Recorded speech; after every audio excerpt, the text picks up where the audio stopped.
कितना आपके लिए चैलेंजिंग था उनका किरदार प्ले करना and, आपने इस किरदार को प्ले करने से No, no, पहले? no, you're getting it wrong. This is just the announcement. We are gonna get into the filming from next month. Yes, तो अभी तक मैं फिल्मिंग का एक्सपीरियंस नहीं बता सकती क्योंकि वो अगले महीने से स्टार्ट होना है। यस, बट आपने तो कुछ रिसर्च की रहेगी उस किरदार के बारे में, तो क्या लगता है कितना डिफिकल्ट या फिर कितना चैलेंजिंग आपके लिए होने वाला डेफिनेटली है? चैलेंजिंग होगा, स्पेशली जो वॉरियर पार्ट था उनका, वो जो तो जो हिसाब से उनको वॉर्स में जाती थी, फाइट करती थी, तलवारबाजी है, घुड़सवारी है, बहुत सारी Yes. चीज़ें हैं क्योंकि वो टाइम पे ऑब्वियसली हमारे पास टेक्नोलॉजी नहीं थी। So lot of things which take you back to the ancient roots which you have to learn. और हम सब मिलेनियम बेबीज़ हैं, हमको टेक्नोलॉजी के बिना चलता नहीं है। सो हाँ, प्रैक्टिस बहुत लगने वाली है। एंड मेकर्स से सवाल मेरा रहेगा, there are other caste also, can you just tell us something about the caste and introduction थोड़ा सा? हाँ, तो हमारा पहले तो मैं ये क्लियर करना चाहूँगा कि क्वीन दीदा ही एग्जैक्ट कैरेक्टर नहीं है, हम इंस्पायर्ड बाय क्वीन दीदा है। Okay. बेसिकली ये पूरा फिक्शनल कहानी है। और इस सिल्क रूट के बारे में आप लोगों ने पढ़ा, हम सब ने पढ़ा होगा, बचपन से देखा होगा। तो सिल्क रूट जो था अकेला रास्ता था, 14th सेंचुरी पे बेस्ड है ये कहानी, जो पूरा वर्ल्ड का ट्रेड होता था, बिजनेस होता था। तो अभी तक क्या है, हम जितने भी हिस्टोरिकल देखते हैं सब्जेक्ट्स, तो कहीं ना कहीं पर्सनल वॉर और उन चीज़ों के ऊपर ज़्यादा बेस्ड होता है।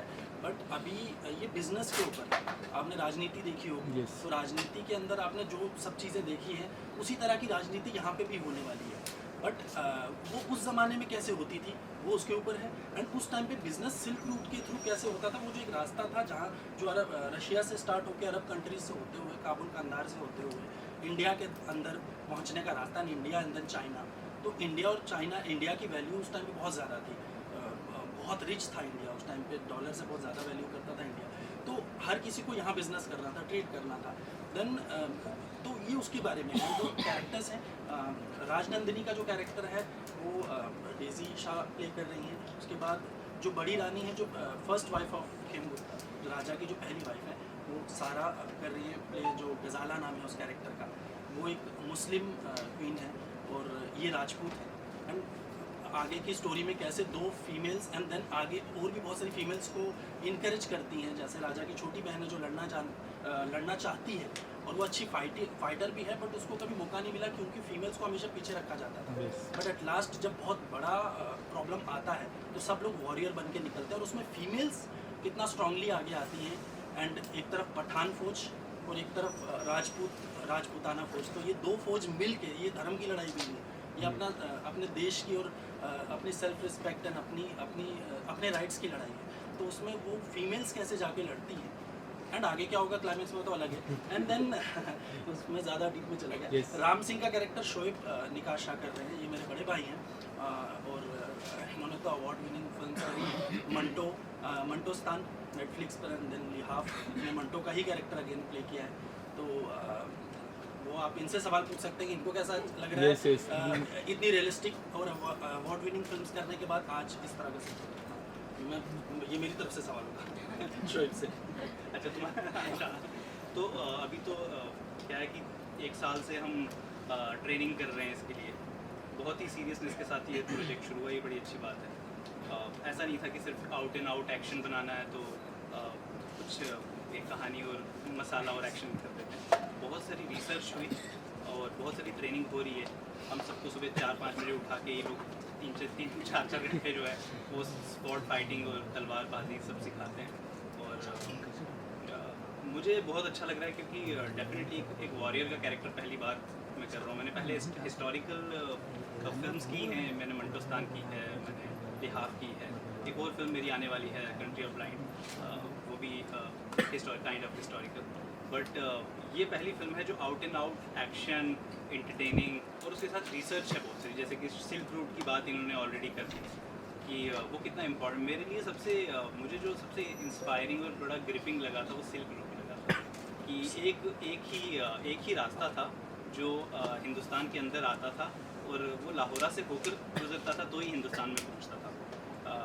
और लाहौरा एक छोटा सा राज्य था और किस तरह से वो वर्ल्ड फेमस हुआ बाद में, कितनी बड़ी लड़ाइयाँ उसने लड़ी अपने राइट्स के लिए।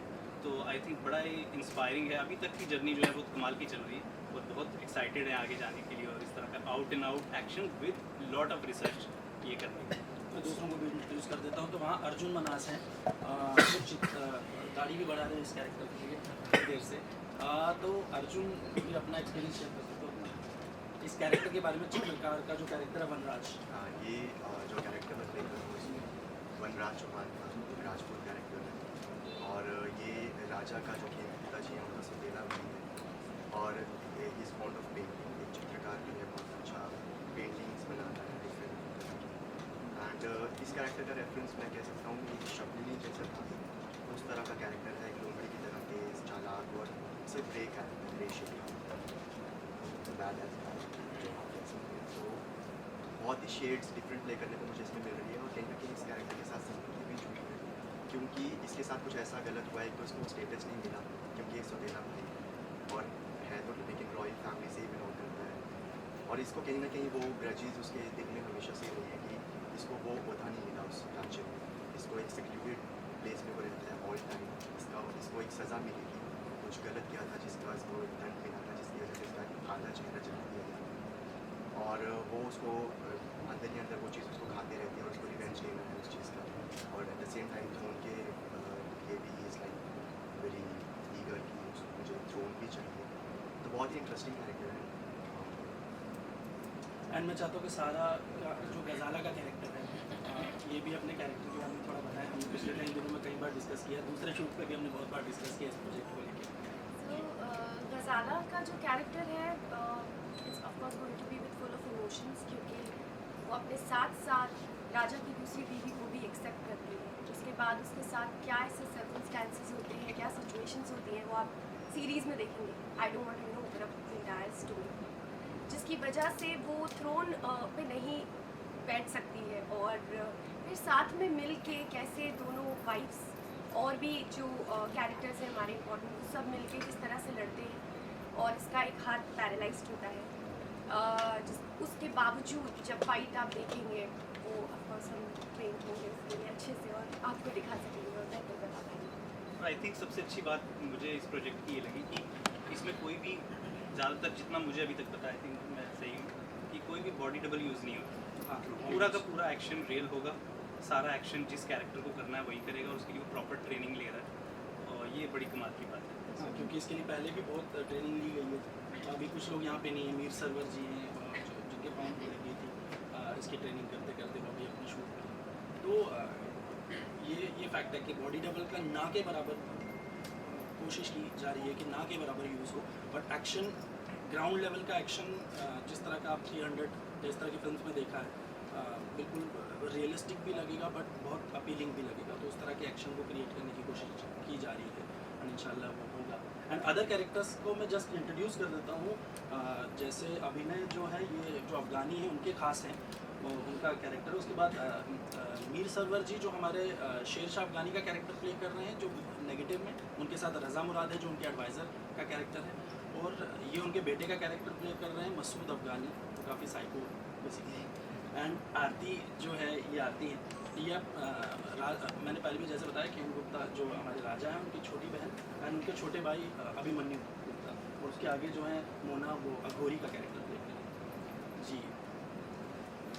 एनी अदर क्वेश्चन आप लोगों ने किया? आज के टाइम में OTT प्लेटफॉर्म पे वुमेन्स ओरिएंटेड सब्जेक्ट इतनी अच्छी बात है कि एज एन फीमेल एक्ट्रेस आपको पूरा पोर्ट्रेट करने का मौका मिलता है अपने एक्टिंग कैपेबिलिटीज़ को, और पूरा मतलब जो भी सब्जेक्ट होता है सिर्फ आप पे ही डिपेंड करता है पूरा जो फिल्म का।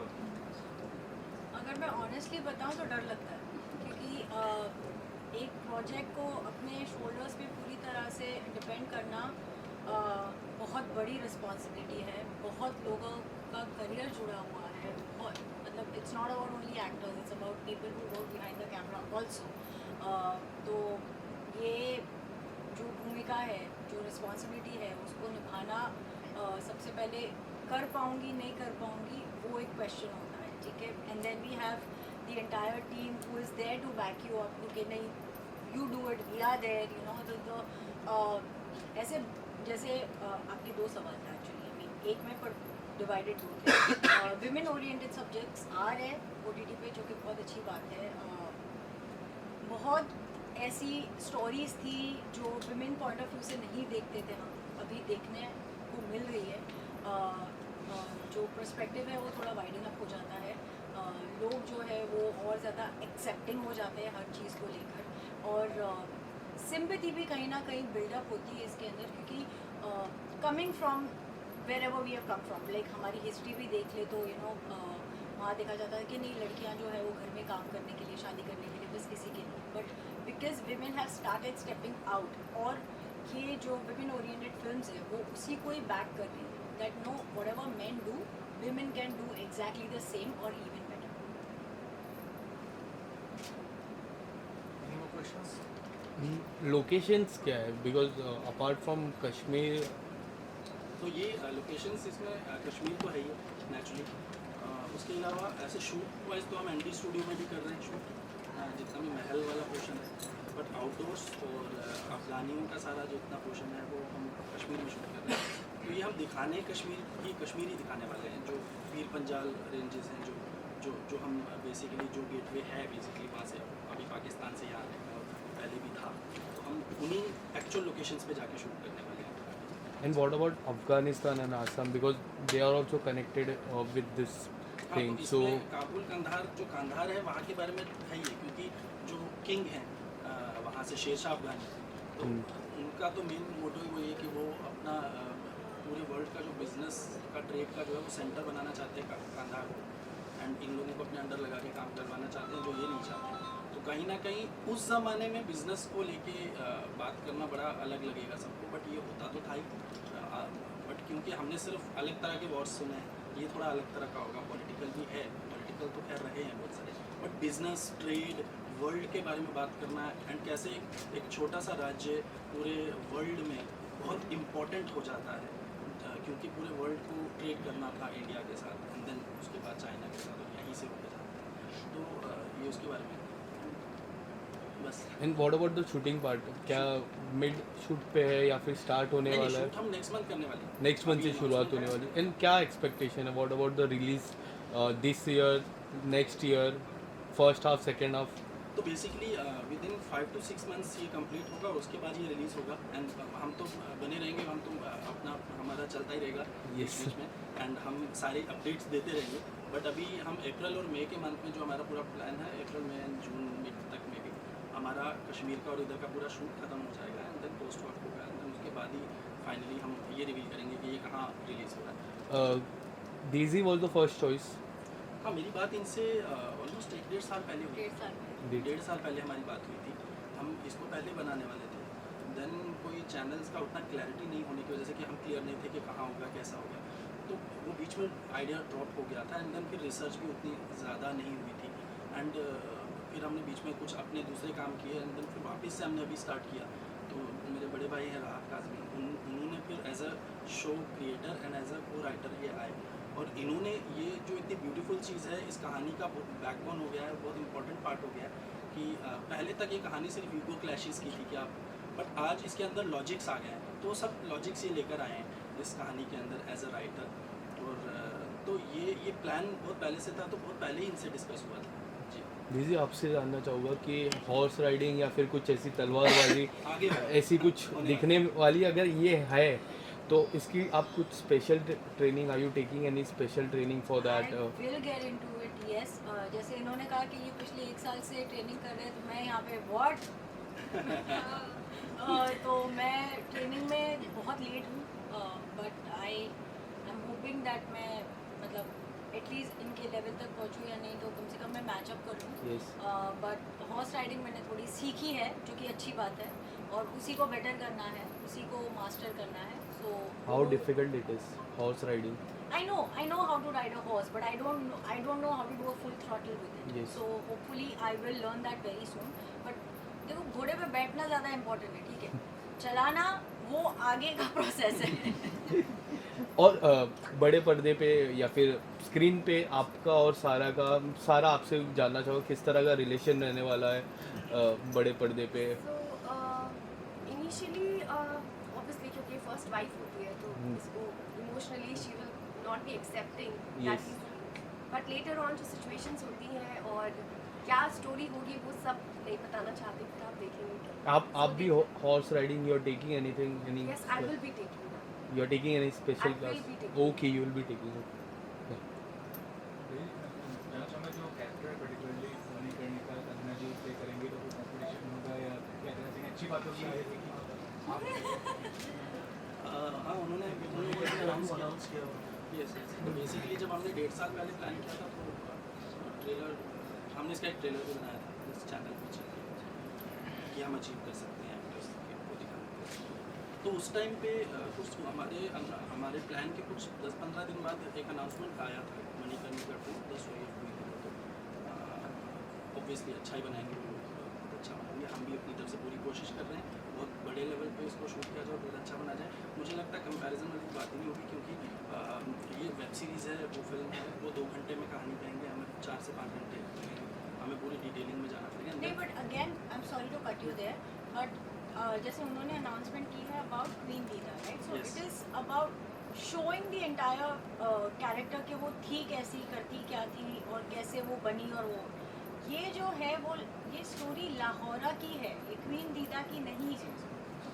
ये इंस्पायर्ड बाय क्वीन दीदा है तो जस्ट इंस्पिरेशन वहाँ से मिली है बट हमारा 14th सेंचुरी पे सेट है जो उससे करीब 400 साल बाद की है। काफ़ी सारे ट्रैक्स हैं इसके अंदर जो शायद क्वीन दीदा से ना मिलते या उनसे रिलेट ना करते बिकॉज इट इज इतने से ज़्यादा दुनिया है नहीं। प्लेस व्हाट हैपेंड देयर क्या हुआ कैसे हुआ क्यों तो क्या जैसे इवन वही चीज़ जैसे उन्होंने बोली थी कि हैंडीकैप या कुछ उनसे रिलेटेड जो भी चीज़ें थी तो वो इसमें नहीं है इनके कैरेक्टर के साथ। हालांकि गजाला के कैरेक्टर के साथ है कि उनका एक हाथ काम नहीं करता बट एक हाथ से भी लड़ने वाली है। आप प्रोड्यूसर हो ये प्रोड्यूसर जगी द प्रोड्यूसर। ये ऐसा गुप्तचर है जो बता ही नहीं सकता कि ये गुप्तचर है। मैं अपना कैरेक्टर को भी रिवील नहीं करूँगा तो आपको जब आप देखोगे तो आपको पता चलेगा कैसा मेरा कैरेक्टर है। और रही बात प्रोड्यूसर की तो मेरे साथ इतनी स्ट्रॉन्ग टीम जुड़ी हुई है तो आई एम सो लकी कि छोटी उम्र में मुझे एज अ प्रोड्यूसर काम करने को मौका मिल रहा है वो भी बैनर के साथ। इतना बड़ा बैनर है रात भाई हैं जिसका मैं एज एक्टर काम कर चुका हूँ सर तो शाहिद भाई हैं शोएब भाई हैं मैं एक्चुअली इनका स्टूडेंट रह चुका हूँ तो आज मुझे वो मौका मिला कि मैं इनके साथ काम कर रहा हूँ और मेरा खुद का बैनर है और इतनी बड़ी स्ट्रॉन्ग टीम है मुझे तो बोलने की ज़रूरत नहीं पड़ती कि हाँ भाई कि मैं इन्वेस्ट क्यों करूँ मैं तो मुझे इसकी लालच भी है थोड़ी सी भी मैं इस प्रोजेक्ट का पार्ट हूँ तो मुझे लगता है कि यार आई एम सो लकी कि मैं इस टीम से जुड़ा हूँ तो आगे क्या करूँगा मुझे लगता है इससे ज़्यादा ही होगा। I am so thankful to this team and रात भाई जिन्होंने इस प्रोजेक्ट को बहुत स्ट्रॉन्ग करा है। Thank you so much. शायद आपने ऑलमोस्ट सारे एक्टर्स को ट्रीट किया इससे पहले भी आपने 17 को रिलीज है सारे एक्टर्स उस तरीके से ऑलमोस्ट। तो बेसिकली क्या होता है कि मुझे लगता है बहुत जगहों पे ऐसा होता ही है कि आप